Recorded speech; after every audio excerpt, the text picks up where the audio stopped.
I think rehiring this guy was emotional. 100%. Yeah. Because his managerial career from, like, let's say Portugal onwards. Yeah, he was at Chelsea for 6 months. It wasn't great. No, it wasn't good. And I couldn't, off the top of my head, tell you everything he was doing in between. But it's like, because they look at it and say, you were the source of our joy over the last, like, 10 years or so, whatever it was. 10 years prior. We'll give you that tournament. You'll bring it home again. We haven't lost here in 39 years.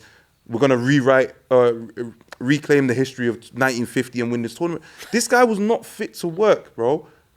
He was not fit to work. Because look at, like, I'm even looking at the bench. And I'm saying to you, if anything goes wrong in this game, who's turning it around for you? Well, look at Germany's bench, look at their bench. And I know for a fact, I would have to go and look into the database here.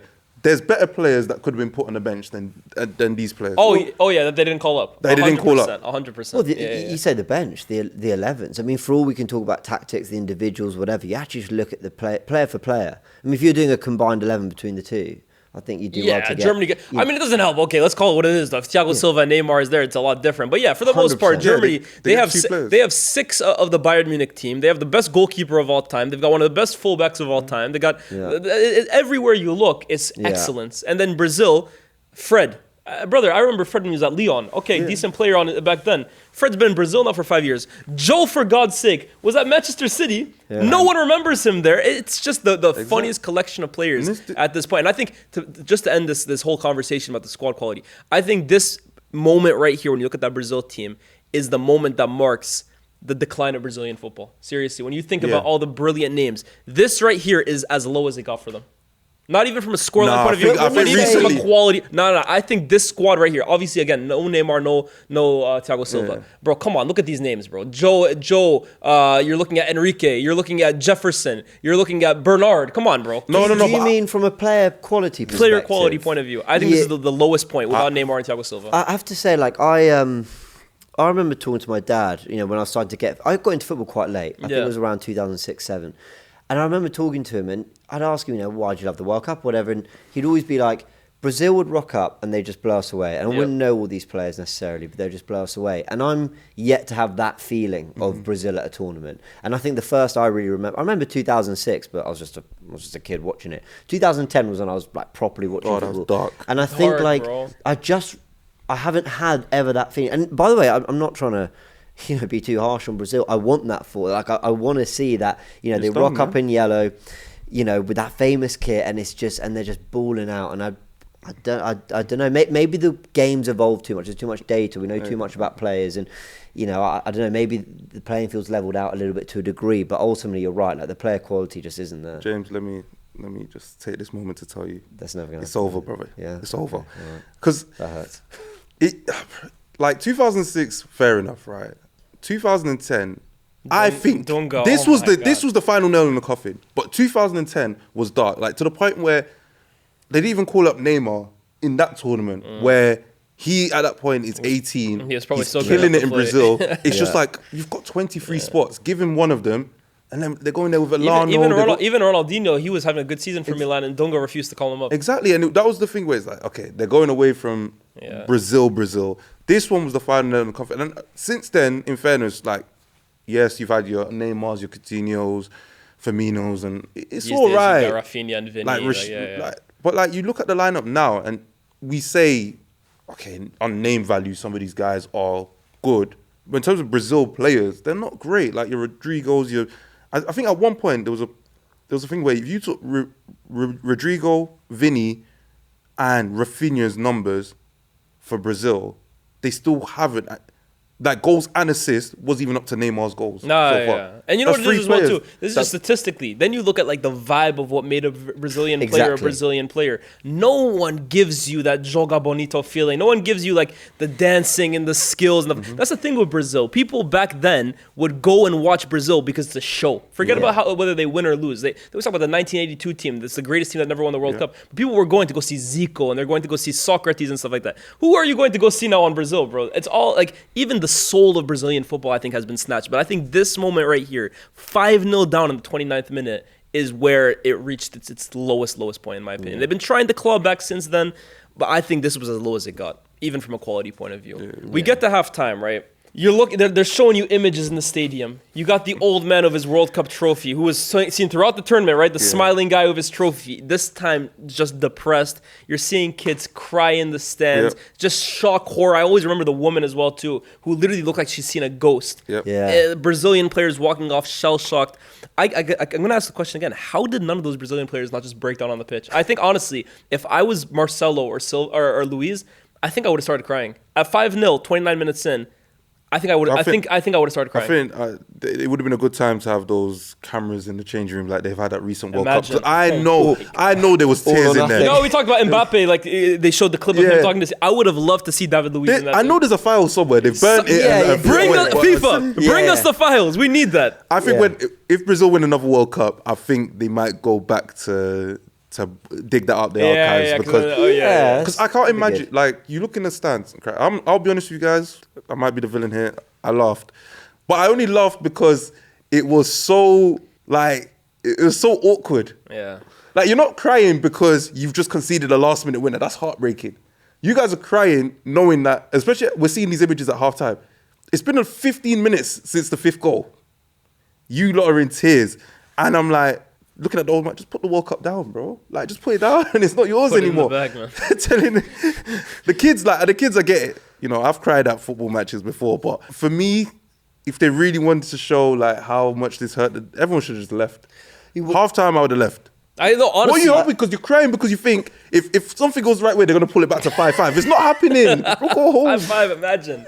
Imagine this point, I'm thinking it's going to be 10, bro. Honestly, I think it's going to be... And then you think about the Germany dressing room at this point. Yeah. They must be looking at themselves like, yo, we might be the greatest of all time. We're beating Brazil 5-0 in Brazil at halftime. Yeah, I'm thinking, I've completed the game, bro. Forget about even the final. We won it. Do you think that was the moment, not to do too much here, but do you think it's the moment they won the World Cup a little bit? You know, in terms of like... I think because Argentina played the next day, right? I'm pretty sure they played after. No, they played... No, I think they did because they played first, didn't they? I think they played after because I think there was like a feeling of like, oh, it's not 7-1. I'm almost positive they played after because it was such a different game to the first one. I don't know why. Penalties. Yeah, it was a 0-0 penalties. Yeah, but that's why I think that in my head, they played first because I was like, oh... I remember watching that thinking, oh, it's a 0-0. Nah, I think it was after because I think it was like almost like it was like, okay, this is like a calm game. Like, this is like completely... I'm almost positive they played after. Maybe the producers can tell us. But like, I don't think, to answer your question, is this the moment they won it? I think they respect Messi and the Dutch too much, honestly. Yeah, because there's two really good teams on the other side. That should have been the final.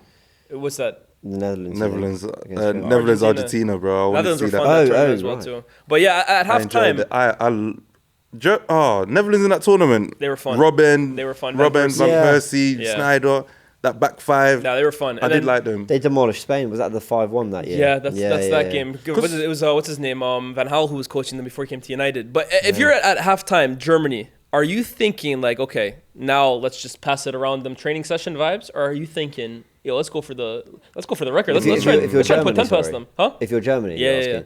Oh, the thing is, what we were saying earlier, that they just kept playing the game like it was 0-0. Basically, I know we hear that cliche, you know, when you're playing Sunday League. Imagine Joachim Löw saying, okay, second half, guys, it's 0-0. 0-0, guys, don't give him anything. You know, I'd laugh at coach if they told me that. But they probably were just so drilled, like, you know, basically stay focused. Because I know it sounds crazy, like nothing's ever going to happen. But you concede maybe 2 in 20 minutes, and suddenly you're a little bit like, this could very quickly become the most embarrassing night for us. Obviously, it never went that way. They were incredibly professional, but they made changes. I mean, Mertesacker came on at half-time just for the sake of it. Why not? Because, you know, thanks for your service, mate. Get on the pitch and enjoy this.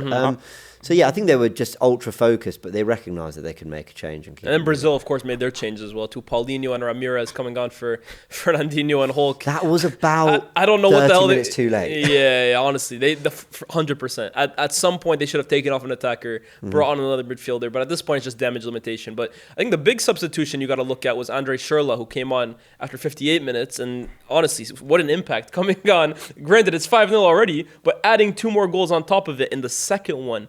The absolute pick of the lot. What a crazy finish on his left off the volley. Yeah. Roof of the net, bar down. I'm looking at David Luiz again. I'm sorry, have you seen him? Have you seen him? And he's got runs off David Luiz for the second one. Yeah. Great finish. We'll talk about the quality of it. But the first one he scores, honestly, like, I am demonstrating as much movement as David Luiz does in that moment to defend that goal. Yeah. But anyway, that's it. Let's move that out of the way because I've slagged him off 6 times already in this pod. But Schurrle, I mean, you're a Chelsea fan. Yeah. I felt like he was always just a really calm finisher. Yeah, he just kept his head. He's a bit like, especially off the bench. He's a bit like Trossard, to be honest with you, when I think about it, right? Like in terms of just like, he's not like the craziest 1v1 player out wide, but you give him a half chance, good off both feet. He reminds me a lot of Trossard now that I think about it. But what an impact. That finish is crazy. Crazy. He was very ball-footed as well. But I think, to like even take it back to the second half mentality, I don't think Germany wanted to score again. I think they had that bit of respect where it's like, we've kind of killed them, let's just manage the game. Because they could have scored at will. There's no way you can convince, especially considering they've only taken off a centre-back for a centre-back. The attack is still the same. They can go and get another 3-4 goals. But then, you could, and it's more, it becomes more obvious that that's the case when Schurrle comes on. Because Schurrle comes on and scores a brace. And he's like, well, yeah, if you're the sub that's come on, you want to do something. You might want to earn your spot in the final. Even though I don't think it'll mean much at 5-0 to go score 2 more goals. But it's like, you could see that Brazil was still as open. You could get chance to score at will. And I feel like Andrew Schurrle proved that. And yeah, I respect Germany for being respectful of the home crowd and their opponents. But yeah, like I feel like when you watch it back, you'll see that they were definitely they were doing a damage limitation for them. Because Brazil had no chance of doing it themselves. Was it respect or was it we've got a final? Let's not give everything to it. Because, you know, one sprint and you pull a hamstring. I don't know. Maybe every player was just thinking, listen, I'm not doing anything. I'm not going into that 50. Maybe just little things that you go, we're through. Job's done. I don't know. You might be right. But you know what stands out for me as well? This might be like the most Roy Keane thing I've ever said in my life. Right? I'm looking at the lineup and I'm seeing that Brazil only got 1 yellow card in that game. Do you know what? To me, that suggests I hear it. No, but I'll be honest. He's like, I'm just going to hit someone. Just to make myself feel better. Kick someone. It's unbelievable. No, but I'm being honest. He's right. How did Brazil not end the game with 10 men at least, bro? No, but that's shocking. Facts. It's not about even the 10 men. It's like, you know the way they were defending? Like, just running out. And I'm saying, so not one of you did a late tackle. Grab a shirt. Grab a shirt. And it's David Luiz. Sorry, David Luiz. This is the game that made David Luiz a meme, though, right? I think this is the moment, because at this point, right, he still had blunders at Chelsea, of course, but I don't think he was ever seen as like a meme. I think this game really changed his reputation for good. He left Chelsea off during the tournament. I think, did he go to PSG then come back to Chelsea? 2014 yeah. Because I actually like David Luiz. I think he was a good player, had a much better career. Yeah, a lot. But you're right. So what were you going to say about... you're right. No one just bringing someone down or just doing anything. Yeah, like something petulant. Like for me, I think like, maybe because I'm a sore loser. But if I'm losing at something, and there's a player, I just be like, let me just out of frustration or something. And I think it speaks to they were emotional, but in the wrong way. Because why is that like, like this is happening to us, not turn into anger or turn into disappointment in your own performance to the point where one of you just does something You've played 4 different central midfielders. Not one's got a yellow card, which means you weren't getting near them. David Luiz was running out. People are passing it around him. He's not even tripping up the runner that's going off him just to stop the attack. That's a good point. Like, no wonder you concede 7 goals when nobody is making any preventative measures. 1 yellow card. One yellow card. Poor man. I'm telling you guys, in future, when you watch those big games and it's a high score line, look at the amount of yellow cards. Schurrle, you know. He's influenced me. I believe in... Big baby. It's actually only 1 yellow card in the whole game. That's insane. That's insane. Brazil gave up at this point, even though Oscar scores the greatest consolation goal of all time. Is it? The greatest? It's the greatest. Nah, Klaas-Jan Huntelaar against Real Madrid. No, that was an incredible finish. It's not the greatest in terms of finish or quality or whatever, but just in terms of like, that is so irrelevant. Yeah. That's for me the greatest consolation goal of all time. Even now, when something happens, you know how like there's that meme, it's like Chris Paul with a big 3 or whatever. Oscars is like the football equivalent of that. Huge goal to make it 7-1 to Germany, man. Have you seen that meme? It's like someone's Snapchat story, like, maybe was it Rooney's son? It was like lost 5-4, scored 4. There you go, man. Lost 7-1, grabbed the only goal. I wonder if Oscar's sort of sat there going, not doing my job. Bagged in a World Cup semi-final. Like, I'll take it. I wonder if there's an element of, you know what, I'm leaving here with something. I'm leaving here with something. I'm from around the way. He's literally from around the way, man. He's leaving here with something. It's true. like to even take it, that's probably the best equivalent of a game is that Western Conference Finals game. The Chris Paul, man, the blowout to make it 70-34 or something. Because like even the way, so I know someone in the comments might appreciate this, but like the way Dallas jumped out to a lead in that game and never relinquished it is the exact same way Germany did it, and it was just by good, honest basketball. In the same way football, it's like when you get beat, you can accept the team is better. Like I don't think going into it, like I know in hindsight we're looking at this 12 years later, so we can say this, that, and the other, but you wouldn't have thought the discrepancy between both sides was that high. And then you watch them in this game. Then you watch them in the third place playoff, which I know they would have rotated the team a lot. They lost 3-0 to that. Did you guys know that they finished with the worst defensive record at the 2014 World Cup? Well, I'm not surprised. But also, like... yeah, but of all the teams. But you're right. I mean, 3-0 against the Netherlands on the weekend after that. I mean, that was embarrassing as it is. But they were so emotionally destroyed after that game, man. I know, I get it. But also, it's easier said that you're going to say, oh, you got to bring yourself up. Allow it, man. You just lost 7-1. Yeah, but I'm saying the fans, though, it's like you're killing Brazilian football by doing this. Like, you're embarrassing. It was already dead, bro. Come on. But you've not lost in 39 years at home. Yeah. You've got another home game to, like, at least end the tournament with some sort of, not pride, but you've just won the game. You say, like, this is still our country. That was a blip. You go and lose 3-0. And then it's indicative of everything that's happened since in Brazilian football. Why there's no pride, there's no passion, there's no flair, there's nothing. It's a soulless yellow Nike shirt nowadays with 5 stars in it. And the 5 stars are relics of the past. There's nothing... honestly, it's a sad state. Neymar didn't deserve this because, like, when I think of this tournament, I try to, like, block out this game because to me, like, Neymar announced him, like, for the context of it, Neymar's going to Barcelona in that summer.